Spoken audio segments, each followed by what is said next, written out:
Every Tuesday, Harold sat in the corner booth, telling stories about missions that sounded like Hollywood movies. The locals rolled their eyes and called him a liar.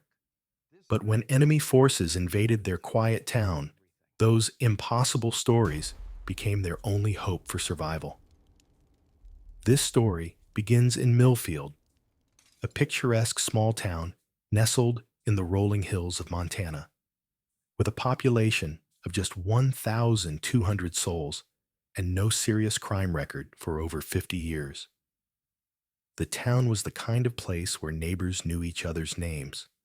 Children rode bicycles without helmets, and the biggest excitement was usually the annual harvest festival.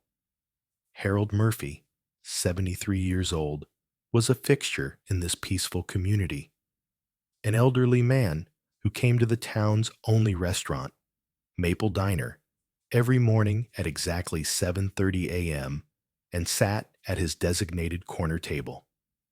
With his gray hair that never seemed properly combed, hands that appeared to shake when he lifted his coffee cup, and the worn wooden cane he always carried with intricate carvings that nobody bothered to examine closely.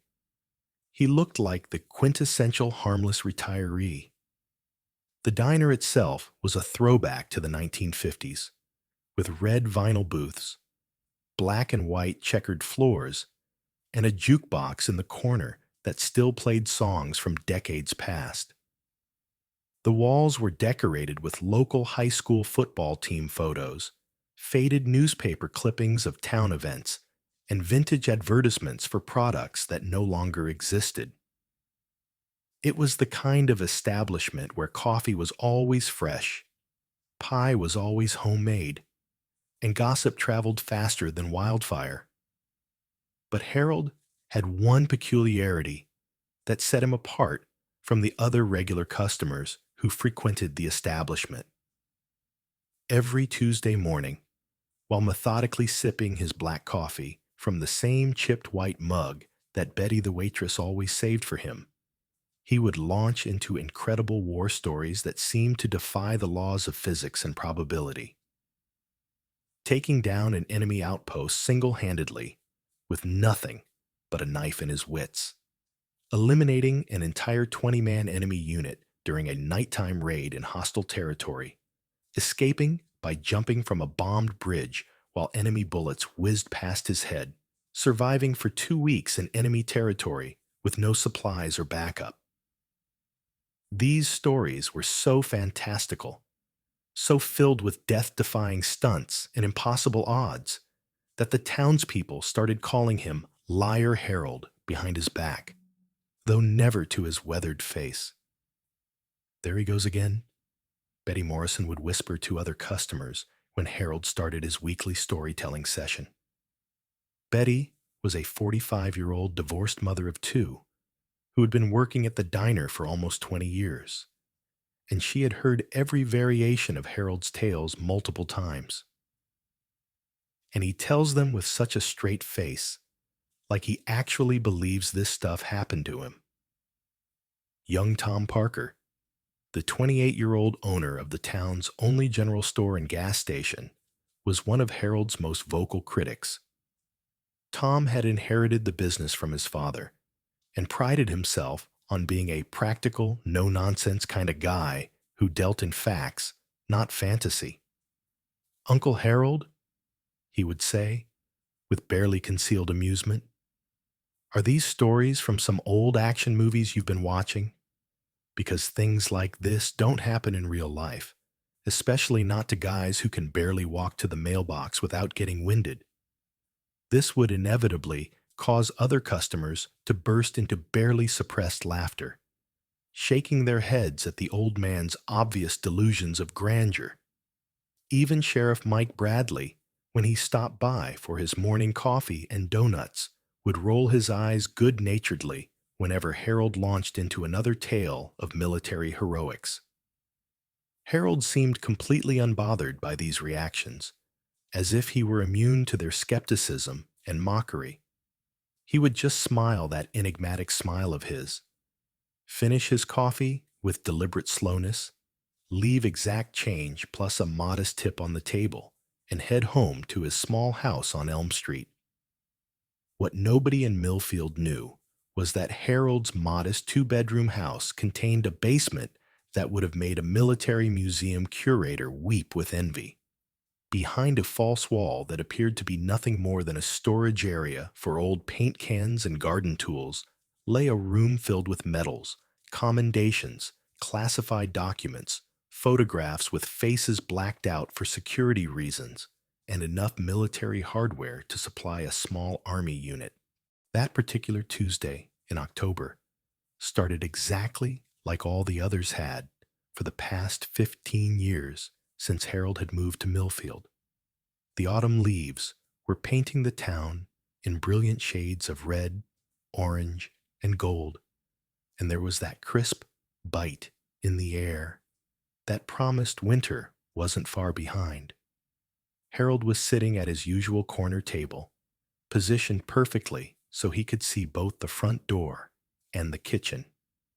Wearing his standard uniform of khaki pants, a flannel shirt that had seen better days, and the old military jacket he claimed was from his service days, though most people assumed he'd bought it at a thrift shop.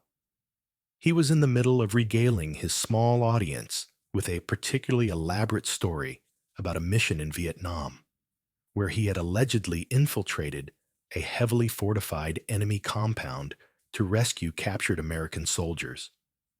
There were 12 of them guarding the perimeter, he said with the same calm, measured tone he always used, as if he were discussing the weather rather than describing a life-or-death combat situation. I was completely alone, no backup, no extraction plan, and no communication with headquarters. The compound was surrounded by razor wire, landmines, and guard towers with searchlights. But I knew that those American boys were counting on someone to get them out of there. Harold, Tom interrupted with his usual skeptical grin, appearing in the doorway after finishing his morning inventory at the store next door. You told this exact same story last month, except back then you said there were 15 guards, and the month before that, it was 18. Are you sure you're remembering this correctly? The handful of early morning customers, including Betty, old Mrs. Henderson, who came in for her daily gossip session, and Jake the mechanic who always grabbed coffee before opening his garage, erupted in gentle laughter. Even newcomer Sarah Chen, a young teacher who had recently moved to town to work at the elementary school, couldn't help but smile at the obvious embellishment. Harold simply nodded with good humor, completely unfazed by the challenge to his story's credibility, and continued his narrative as if the interruption had never occurred. The key to that kind of operation, he said, stirring his coffee thoughtfully, is patience and timing. You wait for the guard patterns, you memorize every sight line, and you move when the enemy least expects it. Just as Harold was warming up to describe his alleged infiltration technique, strange sounds began filtering through the diner's front windows. At first, it was just a distant mechanical noise that could have been mistaken for a large truck or farm equipment. But the sound grew louder and more distinct. The unmistakable whup-whup-whup of helicopter rotors. And not just one aircraft, but multiple helicopters flying in formation. Betty paused in the middle of refilling coffee cups and looked up with concern. What in the world is that racket? We don't get helicopters around here except for medical emergencies or fire season. The sound grew exponentially louder, causing the diner's windows to vibrate in their frames and the vintage advertisements on the walls to rattle ominously. Mrs. Henderson, whose hearing wasn't what it used to be, finally noticed the commotion and looked around in confusion. What's everyone staring at? Betty dropped her coffee pot on the counter and rushed to the front window, pressing her face against the glass to get a better look. What she saw made her blood run cold. Three large military-style helicopters were descending rapidly toward the town square, their rotors kicking up massive clouds of dust and debris. These weren't the familiar red and white medical helicopters or the Forest Service aircraft they occasionally saw during fire season. These were matte black, unmarked aircraft that looked like they belonged in a war zone. "This doesn't look right," Betty said, her voice tight with anxiety. "These aren't our military, and they sure aren't here for a training exercise." As the helicopters touched down in the town square with practiced precision, their doors slid open to reveal approximately 15 men in black tactical uniforms, their faces completely obscured by military-grade masks and goggles. Each carried what even the town's non-military residents could recognize as serious assault weapons, not hunting rifles or sporting goods, but combat-ready firearms designed for one purpose: killing human beings efficiently and quickly. The men moved with the coordinated precision of a well-trained military unit, spreading out in a tactical formation that would have impressed any military instructor.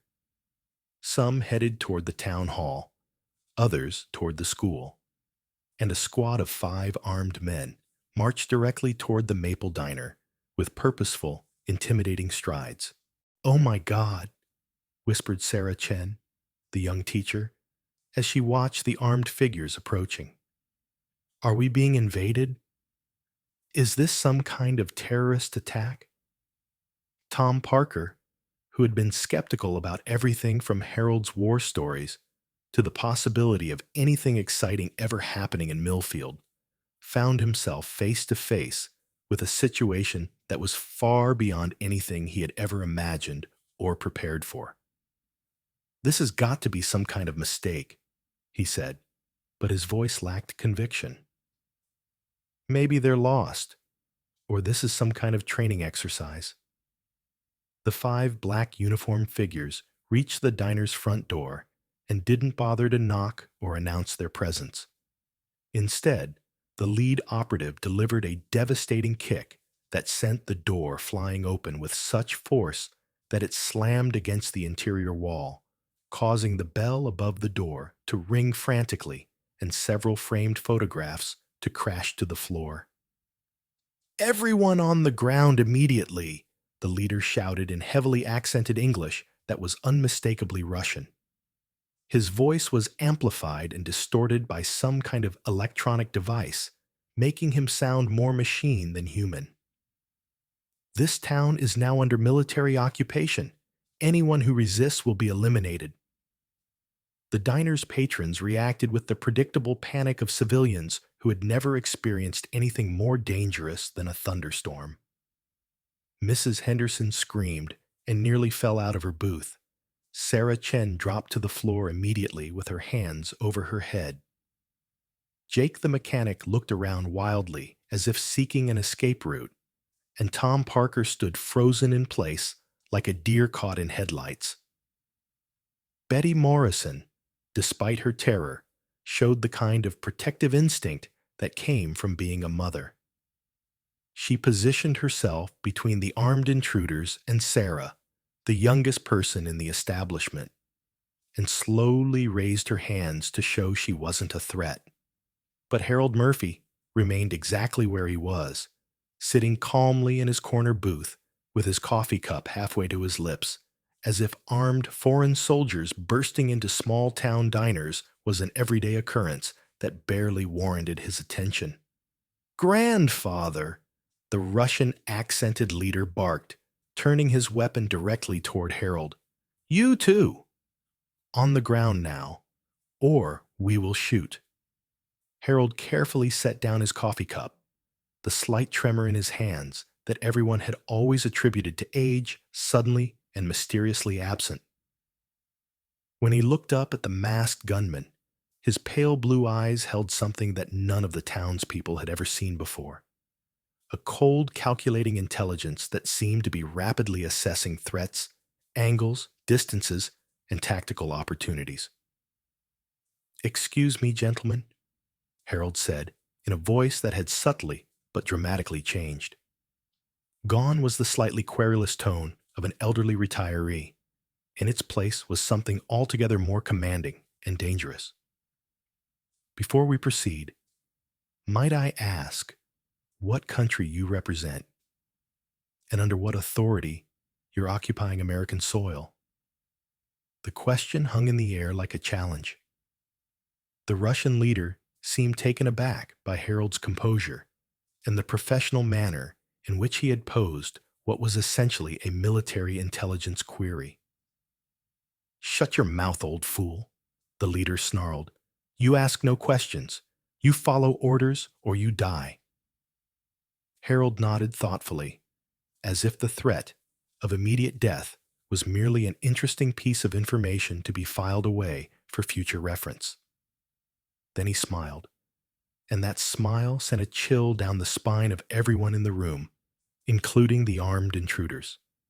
It wasn't the gentle, befuddled smile of a harmless old man. It was the smile of a predator who had just realized that his prey had made a fatal tactical error. "I see," Harold said, still speaking in that new, authoritative tone. "So, this is an unauthorized military incursion by foreign nationals onto United States territory with hostile intent toward American civilians. That changes the rules of engagement considerably." What happened next occurred so quickly that most of the witnesses would later struggle to describe the sequence of events accurately. Harold's transformation was like watching a butterfly emerge from a cocoon, except in reverse. Instead of something delicate and beautiful emerging, something lethal and terrifyingly competent revealed itself. The wooden cane that everyone had assumed was a mobility aid suddenly became a weapon in Harold's hands. In one fluid motion that defied every assumption about his physical capabilities, he struck the nearest gunman's rifle with the cane's metal tip, sending the weapon spinning away across the diner floor. Simultaneously, he rolled sideways out of the booth with an agility that would have been impressive in a man half his age, using the table for cover as automatic weapons fire erupted behind him. "Everyone stay down and stay calm," Harold commanded, his voice now carrying the unmistakable authority of someone who had commanded troops in life or death situations. "Tom, get everyone into the kitchen and barricade the door. Betty, call 911 and tell them we have foreign military forces engaging in hostile action against civilians." The next 15 minutes transformed Harold Murphy from the town's elderly storyteller into something that resembled a force of nature. Using every inch of the diner's layout to his advantage, he turned coffee pots into projectiles, salt and pepper shakers into improvised weapons, and the narrow spaces between booths into tactical corridors that allowed him to outmaneuver opponents who were younger, more heavily armed, and theoretically better trained for exactly this type of combat. But what the invaders hadn't counted on was facing someone who had spent 15 years perfecting the art of asymmetrical warfare in some of the most hostile environments on Earth. Harold's movements were economical, precise, and devastatingly effective.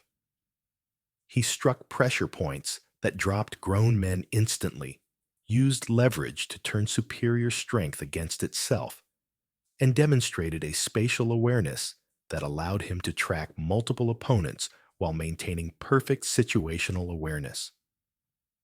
The first gunman went down when Harold used his own weapon's momentum against him, redirecting a rifle barrel into its wielder's face with enough force to break bone. The second discovered that Harold's seemingly arthritic hands could still deliver nerve strikes that caused instant paralysis. The third found himself on the receiving end of a chokehold applied with textbook precision, cutting off blood flow to the brain and rendering him unconscious in seconds. "Harold, Tom shouted from behind the kitchen door, his voice mixing awe and terror in equal measure. What the hell is happening out there? How are you doing this? Muscle memory, son, Harold called back while systematically disarming the fourth attacker using techniques that weren't taught in civilian self-defense classes. 50 years of training doesn't just disappear because you get old and start telling stories nobody believes. The fifth and final gunman, realizing that his team had been systematically dismantled by a single elderly man, made the mistake of panicking. Instead of following his training and attempting a tactical withdrawal, he sprayed bullets wildly around the diner, shattering windows, destroying the jukebox, and turning Betty's carefully maintained establishment into a war zone. Harold's response was swift and final. Moving with the cold efficiency of a professional soldier, he closed the distance between himself and the panicked gunman, disarmed him with a technique that left the man's wrist broken, and applied a restraining hold that rendered him unconscious without causing permanent injury. In the sudden silence that followed, the only sounds were the settling of broken glass, the hiss of steam from the damaged coffee machine, and the heavy breathing of terrified civilians who were slowly beginning to realize that they had just witnessed something extraordinary. When the townspeople finally emerged from the kitchen, they found Harold Murphy standing amid the chaos, calmly checking the pulse of each unconscious attacker to ensure they were alive but securely incapacitated. His flannel shirt was torn, there was a cut on his forehead from flying glass, and his hands showed the first signs of bruising that would mark his knuckles for weeks to come. But he was standing straight and tall, his shoulders squared with military bearing, and his eyes alert and focused. "Harold," Betty whispered, staring at the scene of destruction that had once been her peaceful diner. "You, how did you... What just happened here?" Harold looked around at the faces of people who had known him for 15 years but were seeing him clearly for the first time. Tom Parker's expression had shifted from skepticism to something approaching worship. Sarah Chen was staring at him as if he had just performed a miracle. Even Mrs. Henderson, who had lived through the Great Depression and World War II, seemed stunned by what she had witnessed. "I apologize for the damage to your establishment, Betty," Harold said, his voice returning to something closer to its familiar cadence, though it retained an undertone of command authority that hadn't been there before. "I'll make sure everything is replaced and repaired." "Don't you dare apologize," Betty said, tears streaming down her face. "You saved our lives. But Harold, who are you really? What you just did, that wasn't luck or adrenaline. That was professional." Harold nodded slowly, as if deciding how much truth the situation demanded. "Yes, Betty. I really did serve in special forces. 3 tours in Vietnam, 2 in Cambodia, 1 in Laos, plus classified operations in places I still can't name. 15 years of active duty, specializing in reconnaissance, direct action, and counterterrorism. My rank was Master Sergeant when I retired, and my military occupational specialty was unconventional warfare." The simple, matter-of-fact way he delivered this information somehow made it more impressive than if he had boasted about his service record. Tom Parker stepped forward, his face showing a mixture of shame and amazement. "Harold, I owe you the biggest apology of my life," Tom said. "All those stories we laughed at, all those times we called you a liar." "No apology necessary, son," Harold replied, examining one of the captured weapons with professional interest. People see what they expect to see. A 73-year-old man with a cane and shaky hands doesn't fit most people's image of someone who spent his career eliminating enemy combatants. I preferred it that way. It meant I could live peacefully without constantly being reminded of things I'd rather forget. Sarah Chen, who was still processing everything she had witnessed, asked the question that was on everyone's mind. But why didn't you ever tell anyone the truth? Why let people think you were making everything up? Harold's expression softened, revealing glimpses of the gentle man they had known for so many years. Because, young lady, the stories I've been telling you are actually the happy ones, the missions where everyone made it home, where we accomplished our objectives without losing anyone, where the good guys won and the bad guys were stopped. The stories I don't tell are about friends who didn't make it back, about civilians who got caught in crossfire, about decisions that saved some lives but cost others. He paused, looking around at the damaged diner and the unconscious attackers.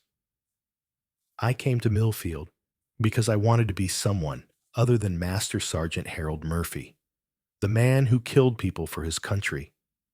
I wanted to be just Harold, the guy who fixes lawn mowers and tells tall tales that make people smile. But sometimes the past doesn't stay buried.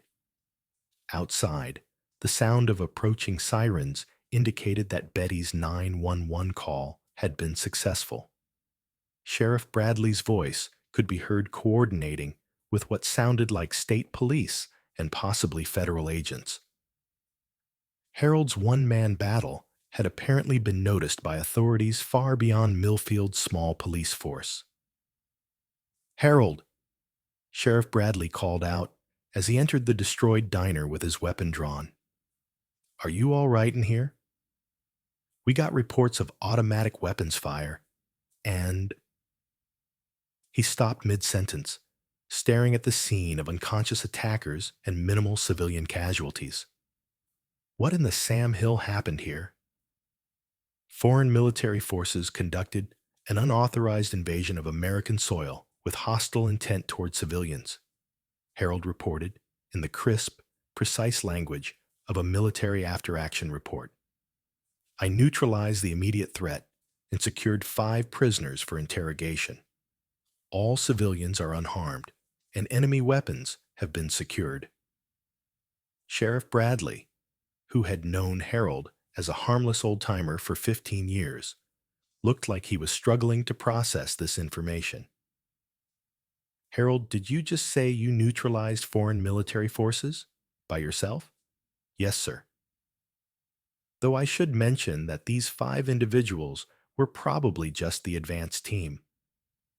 Given the coordinated nature of this operation and the sophistication of their equipment, there are likely additional enemy forces deployed elsewhere in the area.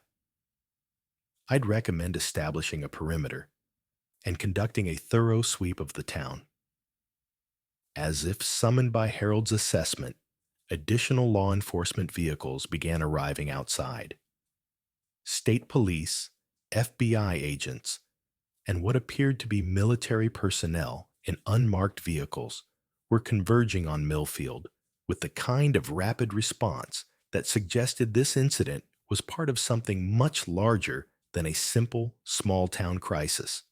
Agent Patricia Williams of the FBI was the first federal officer to enter the diner, and her reaction to finding 5 unconscious foreign operatives and 1 elderly man standing calmly among the wreckage was a masterclass in professional composure mixed with barely concealed amazement. "Sir," she said, addressing Harold directly, "I'm Agent Williams, FBI Counterterrorism Division. Can you tell me exactly what happened here?" Harold provided a concise, accurate, and thoroughly professional briefing that covered tactical positions, enemy capabilities, civilian safety measures, and threat assessment in language that made it clear he wasn't an amateur who had gotten lucky. Agent Williams took notes with increasing interest and growing respect. "Mr. Murphy," she said when he finished his report, "your tactical assessment and response suggest extensive military training. What's your background?" "Classified, ma'am," Harold replied. "But I can tell you that my retirement papers are in order, and my security clearance was terminated according to proper procedures when I left the service." Agent Williams nodded knowingly. "I'll need to make some calls and verify some things, but from what I'm seeing here, you may have prevented something much worse than a simple town occupation. These men weren't carrying standard equipment for a small-scale operation." Over the following hours, as federal investigators processed the scene and interrogated the captured operatives, the true scope of the threat began to emerge. The attack on Millfield had been a diversionary tactic designed to draw law enforcement resources away from a larger operation targeting critical infrastructure in nearby cities. If Harold hadn't neutralized the advance team and alerted authorities, the diversion might have succeeded, potentially leading to catastrophic consequences. The transformation in how Millfield's residents viewed Harold Murphy was immediate and profound. Word spread quickly through the small town that their elderly storyteller had single-handedly defeated a team of foreign operatives and possibly prevented a terrorist attack. But perhaps more importantly, people began to understand that the quiet man who had sat in the corner booth for 15 years wasn't someone who had invented heroic stories. He was someone who had lived them and then chosen to put that life behind him. Betty Morrison, surveying the damage to her diner while insurance adjusters and federal investigators did their work, found Harold sitting on the front steps, looking older and more tired than she had ever seen him. "Harold," she said, sitting down beside him, "I keep thinking about all those Tuesday mornings when you told us about your missions. Were those stories really true?" Harold was quiet for a long moment, watching as investigators loaded evidence into unmarked vehicles. "Every word, Betty. Though I changed names, places, and some details to protect people who might still be in danger if their identities were revealed. So when you told us about rescuing prisoners from that compound in Vietnam, Operation Phoenix Dawn, 1971, we got all 6 Americans out alive, though it cost us 2 good men in the extraction. And the story about jumping from the bombed bridge, Laos, 1973, though it was actually a railroad trestle and I had a parachute, made it sound more dramatic to call it jumping." Betty shook her head in wonder. "Why didn't you ever tell us the real versions?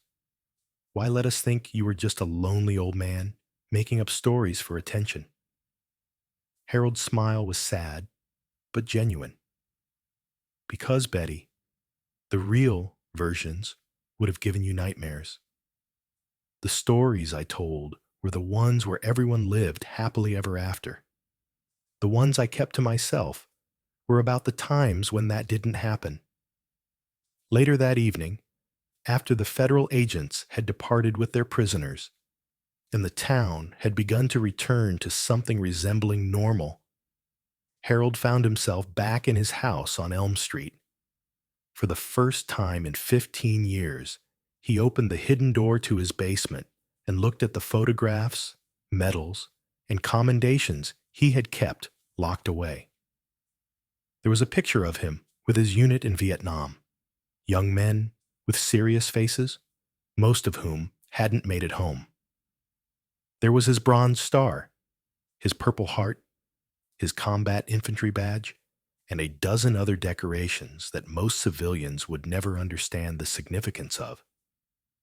And there were the classified commendations, the ones that acknowledged missions that officially never happened. Harold picked up a photograph of himself at age 25, wearing full combat gear and standing beside a helicopter in some jungle clearing that no longer appeared on any map. That young soldier looked confident, capable, and completely certain of his place in the world. The man looking at the photograph 48 years later felt like he was viewing the life of a stranger. The next Tuesday, Harold Murphy walked into the Maple Diner at exactly 7:30 a.m., just as he had for 15 years. The diner had been completely repaired and redecorated, looking better than it had in decades. The corner booth was waiting for him, along with his chipped white coffee mug and the familiar faces of people who now saw him completely differently. But the biggest change wasn't in how others viewed Harold. It was in how Harold viewed himself. For 15 years, he had tried to be someone other than Master Sergeant Harold Murphy, Special Forces. He had succeeded so well that he had almost convinced himself that person no longer existed. The events of the previous week had reminded him that you can't completely escape who you are, and more importantly, that sometimes the skills you've tried to forget are exactly what the world needs. "Morning, Harold," Betty said, pouring his coffee without being asked. "Any good stories for us today?"